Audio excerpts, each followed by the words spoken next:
नमस्कार मंडळी, बऱ्याच कालावधीनंतर आपण आपल्या या यूट्यूब वाहिनीवरती एक नवीन व्हिडिओ घेऊन येत आहोत.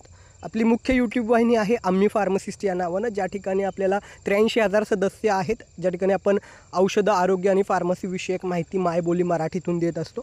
आणि ही जी यूट्यूब वाहिनी आहे या ठिकाणी आपण मराठीमध्ये कशा पद्धतीनं वेगवेगळ्या सेवा वापरायच्या, त्या अधिकाधिक कशा पद्धतीनं वापरल्या जातील आणि मराठीत अधिकाधिक सेवा कशा पद्धतीनं उपलब्ध होतील या दृष्टीनं प्रयत्न करत असतो. तर आजचा असाच व्हिडिओ आहे ज्यामध्ये आपण जे काही कृत्रिम बुद्धिमत्ता, ज्याला आपण AI बोलतो, आर्टिफिशियल इंटेलिजन्स बोलतो, त्या सेवा कशा पद्धतीनं तुम्ही मराठीत वापरू शकता याबाबतचा आजचा हा व्हिडिओ असणार आहे. तर व्हिडिओ शेवटपर्यंत पहा. व्हिडिओ आवडला तर व्हिडिओला लाईक करा आणि जे कोणी तुमचे मित्र नातेवाईक असतील त्यांच्यासह हा व्हिडिओ शेअर करायला विसरू नका. एक गोष्ट मला आवर्जून सांगायला आवडेल ती म्हणजे अधिकाधिक सेवा मराठीत वापरा. तुम्ही पाहिलं असेल की या ठिकाणी बऱ्याच असे देश आहेत की जे त्यांच्या भाषेला प्राधान्य देतात. आपल्याला हल्ली आपण बघतो इंग्रजी येणं ही काळाची गरज आहे, मान्य जागतिक भाषा आहे वगैरे, पण त्या ठिकाणी आपली भाषा देखील आपण वापरणं गरजेचं आहे, कारण त्यामध्ये सेवा उपलब्ध होतात, रोजगाराच्या संधी उपलब्ध होतात आणि आपली भाषा पुढे जात असते. मराठी ही लक्षात ठेवा भारतातल्या मुख्य भाषांपैकी एक आहे. भारतात ज्या मुख्य 22 भाषा आहेत त्यामध्ये मराठीचा समावेश होतो. भारतामध्ये 3ऱ्या क्रमांकाची सर्वात बोलली जाणारी भाषा आणि जगात 10व्या क्रमांकाची सर्वाधिक बोलली जाणारी मराठी भाषा आहे. आपण जितक्या अधिक पद्धतीनं सेवा वापरू तितक्या सेवा त्या आपल्या भाषेत उपलब्ध करून दिल्या जातील. जपान असेल, जर्मनी असेल, या ठिकाणी बरेचसे असे देश आहेत की ते इंग्रजीऐवजी त्यांच्या मातृभाषेला प्राधान्य देतात. ठीक आहे, हा विषय लांबत जातो आहे, मुख्य आपण विषयाला सुरुवात करूया. आज आपण ChatGPT जी की कृत्रिम बुद्धिमत्ता एक आहे, आर्टिफिशियल इंटेलिजन्स आहे आणि जेमिनी देखील आहे की जे गुगलचं आर्टिफिशियल इंटेलिजन्स कृत्रिम बुद्धिमत्ता आहे, ते कशा पद्धतीनं वापरायचं, तुमच्या रोजच्या जीवनातील कामं कशा पद्धतीनं सुलभ होऊ शकतात या दृष्टीनं बघणार आहोत. ठीक आहे, तर अशा पद्धतीनं ChatGPT आणि जेमिनीचं ॲप आहे. इथे बघू शकता ChatGPT मी सुरुवातीला तुम्हाला वापरून दाखवतो आणि त्यानंतर जेमिनी वापरून दाखवतो. दोन्ही ॲपबाबत माहिती देणार आहे. मी ChatGPT ओपन केलेला आहे, ChatGPT उघडलेला आहे. आता या ठिकाणी माझ्या फोनची भाषा मराठी आहे. सुरुवातीलाच माझ्या गुगलच्या अकाउंटची देखील भाषा मराठी आहे, त्यामुळे इथं सर्व मराठीत लिहून येत आहे. अशा पद्धतीनं तुम्हाला भाषा बदलायची असेल तर त्याला सूचना देऊन किंवा सेटिंगमधून तुम्ही या ठिकाणी तुमचं जे अकाउंट आहे, खातं आहे, त्याची भाषा बदलू शकता. आता बघू शकता बऱ्याचदा काय होतं, आपल्याला एखाद्या कार्यालयामध्ये किंवा एखाद्या ठिकाणी पत्र लिहायचं असतं आणि त्याचा फॉर्मॅट आपल्याला मिळत नसतो, त्याचा मसुदा, त्याचा ड्राफ्ट आपल्याला मिळत नसतो. मग अशा पद्धतीनं ड्राफ्ट कशा पद्धतीनं मिळवता येईल या ठिकाणी मी उदाहरण देतो. नमस्कार, मला उद्या सुट्टी घ्यायची आहे.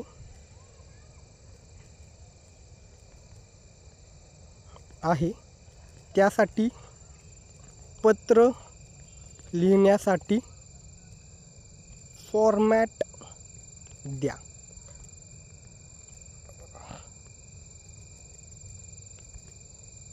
आता बघू शकता मी या ठिकाणी प्रॉम्प्ट दिलेला आहे. जितक्या चांगल्या पद्धतीनं तुम्ही प्रॉम्प्ट द्याल, जितक्या चांगल्या पद्धतीनं तुम्ही सूचना द्याल, त्या पद्धतीनं तुम्हाला या ठिकाणी पत्राचा मसुदा, अर्थात ड्राफ्ट नमुना तयार करून दिला जाणार आहे.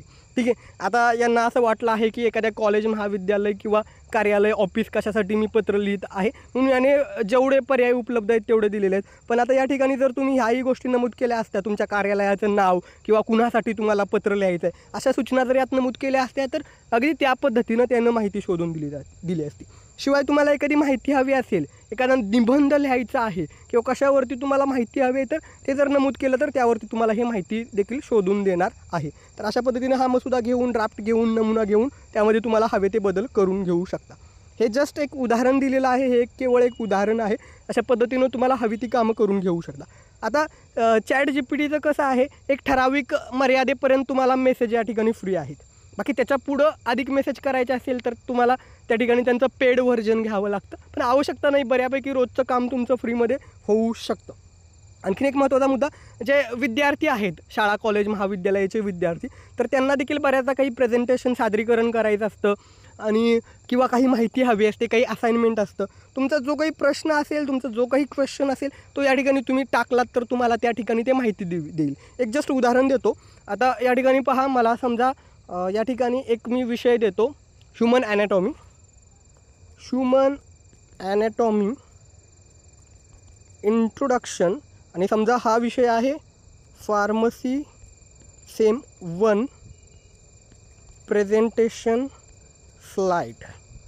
Okay, give me human anatomy introduction slide. आता मी या ठिकाणी प्रॉम्प्ट लिहिलेला आहे तर या प्रॉम्प्टवरती या ठिकाणी स्लाईडसाठी काय काय, पहिल्या स्लाईडमध्ये काय घेतलं पाहिजे, दुसऱ्या स्लाईडमध्ये काय घेतलं पाहिजे, कशा पद्धतीनं, आणि इथला डेटा उचलून तुम्ही मग PPTमध्ये स्लाईडमध्ये ॲड करू शकता.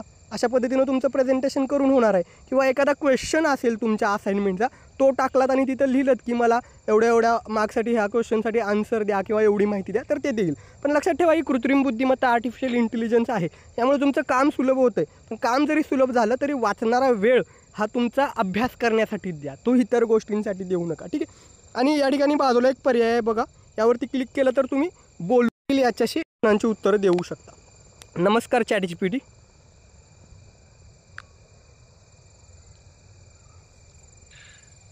तुम्हाला PDF हवी आहे का, किंवा इतर काही मदत हवी असेल तर सांगा. नाही, मला कुठलीही इतर मदत हवी नाही आहे.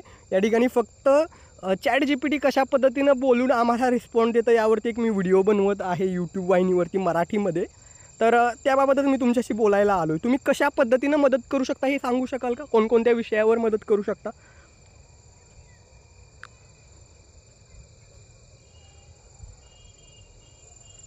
छान कल्पना आहे. ChatGPT कशा प्रकारे मदत करू शकतो हे लोकांना सांगणं उपयोगी ठरेल. मी अनेक विषयावर मदत करू शकतो. खाली काही गोष्टींची यादी दिली आहे. 1. शैक्षणिक मदत, उत्तरण, विषय समजावून सांगणं, शास्त्र, गणित, औषधशास्त्र, इतिहास वगैरे. निबंध, प्रोजेक्ट्स, प्रेझेंटेशन तयार करणं, अभ्यासासाठी नोट्स किंवा उदाहरणं तयार करून देणं. भाषा आणि अनुवाद, इंग्रजी, मराठी, हिंदी किंवा इतर भाषांमध्ये अनुवाद, लेखन सुधारणं, व्याकरण तपासणं. 3. व्यावसायिक मदत, पत्र, ईमेल, CV, बायोडेटा तयार करणं, व्यवसाय संबंधित सल्ला, मार्केटिंग आयडिया, सोशल मीडिया. ठीक आहे. म्हणजे तुमच्या विषयांची यादी, लेखन, कथा, कविता, गाणी किंवा स्क्रिप्ट तयार करणं, YouTube व्हिडिओ आयडियांसाठी तुमच्या विषयांची यादी खूप मोठी आहे. तुम्ही बऱ्याच विषयात मदत करू शकता. खूप खूप धन्यवाद ChatGPT.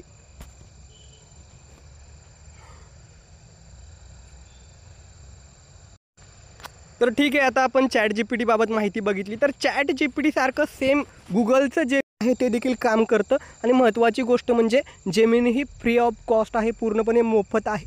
या ठिकाणी फ्री ऑफ कॉस्ट, त्याला बोलण्यासाठी कुठलीही मर्यादा नाही. तुम्ही बघितलं असेल यूट्यूबवरती गुगलकडून बऱ्यापैकी याची जाहिरात केली जाते, ॲडव्हर्टाइजमेंट केली जाते. जेमिनी खूप चांगला आहे वापरायला. यातलं जे व्हॉईस इन्स्ट्रक्शन आहे ना, ते ChatGPT ऐवजी खूप चांगलं आहे. या ठिकाणी बरेचसे आवाजाचे पर्याय तुम्हाला दिलेले आहेत. आणि अगदी हे तुम्हाला आर्टिफिशियल इंटेलिजन्स, कृत्रिम बुद्धिमत्ता बोलते असं वाटणारच नाही. तुम्हाला असं वाटतं की समोरून कोणीतरी तुमच्याशी बोलत आहे. इतक्या चांगल्या पद्धतीनं माहिती दिली जाते. जे गोष्टी ChatGPTवर करतात त्याच इकडे जेमिनीवरती देखील करू शकणार आहात. त्या सगळ्या गोष्टी येत आहेत आणि पूर्णपणे मोफत आहे, फ्री ऑफ कॉस्ट आहे. मी एक उदाहरण देतो. आता फॉर एक्झाम्पल बघा, तर लक्षात ठेवा, जसं मी सांगितलं की ChatGPT काम करतं, तशाच पद्धतीनं जेमिनी देखील फ्री आहे. आता मी या ठिकाणी काही सूचना देत आहे, त्या पद्धतीनं हे जेमिनी काम करेल. तर बघा, मी प्रश्न विचारतो. जेमिनी, आता वेळ काय आहे आणि या ठिकाणी मी नवी मुंबईमध्ये आहे, पाऊस पडण्याची काही शक्यता आहे का? नवी मुंबईमध्ये आता संध्याकाळचे 7:37 आहे. हवामान अजूनही थोडं उबदार आहे, पण लवकरच थंड होईल. आजच्या रात्री पाऊस पडण्याची शक्यता नाही.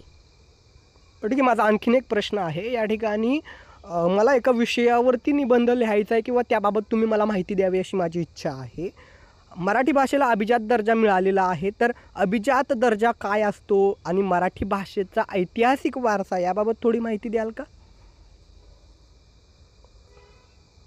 अभिजात दर्जा म्हणजे काय? अभिजात दर्जा हा एक खूप प्रतिष्ठेचा दर्जा आहे, जो काही विशिष्ट निकष पूर्ण करणाऱ्या भाषांना दिला जातो. या निकषांमध्ये भाषेची प्राचीनता, तिचे समृद्ध साहित्य आणि तिची स्वतंत्र ओळख या गोष्टींचा समावेश होतो. मराठी भाषेने हे सर्व निकष पूर्ण केले आहेत आणि म्हणूनच तिला अभिजात भाषेचा दर्जा मिळाला आहे. मराठी भाषेचा ऐतिहासिक वारसा. मराठी भाषा ही खूप प्राचीन भाषा आहे. तिचा इतिहास प्राचीन काळापासून सुरू होतो. मराठी भाषेचा विकास होत गेला आणि ती वेगवेगळ्या काळात वेगवेगळ्या रूपांमध्ये दिसून आली. मराठी भाषेचं साहित्य देखील खूप समृद्ध आहे. यात वेगवेगळ्या प्रकारचे साहित्य आहे, जसे की कविता, नाटक, कादंबरी, इतिहास आणि जीवनी. मराठी भाषेने आपल्या स्वतंत्र ओळख देखील निर्माण केली आहे. ती इतर भाषांपेक्षा वेगळी आहे आणि तिची स्वतःची वैशिष्ट्ये आहेत. ठीक आहे, धन्यवाद जेमिनी आपण दिलेल्या माहितीबद्दल. आणि मला आनंद वाटतो की गुगलनं आतापर्यंत बऱ्याचशा सेवा या मराठीमध्ये दिलेल्या आहेत. अगदी आता जेमिनी देखील मराठीत वापरता येतं, पूर्वी गुगल सहाय्यक मराठीत वापरता यायचं. एक छोटीशी विनंती आहे, तुमच्या गुगलचं एक प्रोडक्ट आहे, उत्पादन आहे गुगल मॅप, त्यामध्ये मात्र तुमच्या येणाऱ्या ऑडिओ सूचना या अजूनसुद्धा मराठीत येत नाही आहेत. जे बोलून सूचना दिल्या जातात त्या भविष्यात त्या सूचना देखील मराठीत द्याव्या ही माझी रिक्वेस्ट आहे. हा माझा फीडबॅक आहे, तो तुम्ही नोट डाऊन करून ठेवा. ठीक आहे, हा फीडबॅक माझा नोट करा. नक्कीच तुमचा हा फीडबॅक मी नोंदवून ठेवतो. मला वाटते की गुगल मॅप्समध्ये मराठी ऑडिओ सूचना असणं खूपच उपयुक्त ठरेल. मी तुमचा हा फीडबॅक गुगलच्या संबंधित टीमपर्यंत पोहोचवतो. ठीक आहे, धन्यवाद. बाकी इतर गोष्टींबाबत मी तुमचे खरंच मनापासून आभार मानेल. यापेक्षा एक अधिक महत्त्वाची गोष्ट म्हणजे तुम्ही अधिकाधिक सेवा मराठीत दिल्या पाहिजेत. आभार मानण्यापेक्षा मला हे सांगावं लागेल की मराठी भाषा ही जगातील 10व्या क्रमांकाची भाषा आहे. महाराष्ट्रामध्ये बोलणारी प्रमुख भाषा, महाराष्ट्राची राजभाषा आहे, ती महाराष्ट्राची प्रमुख भाषा आहे. आणि अतिशय महत्त्वाची गोष्ट, भारतातली 3ऱ्या क्रमांकाची, जगातली 20व्या क्रमांकाची सर्वाधिक बोलली जाणारी ही भाषा आहे. त्यामुळे मराठीत गुगलनं अधिकाधिक सेवा दिल्या पाहिजे आणि हा आमचा सर्व मराठी भाषिकांचा अधिकार आहे. आणि गुगल त्या सेवा पुरवते आणि इतर सर्व सेवा देखील मराठीत पुरवेल अशी आम्ही आशा करतो. तुमच्या माहितीसाठी धन्यवाद. मला माहित आहे की मराठी ही भारतातली एक प्रमुख भाषा आहे आणि जगभरात बोलली जाते. मी तुमचा हा फीडबॅक गुगलच्या संबंधित टीमपर्यंत पोहोचवतो. धन्यवाद. थँक्यू.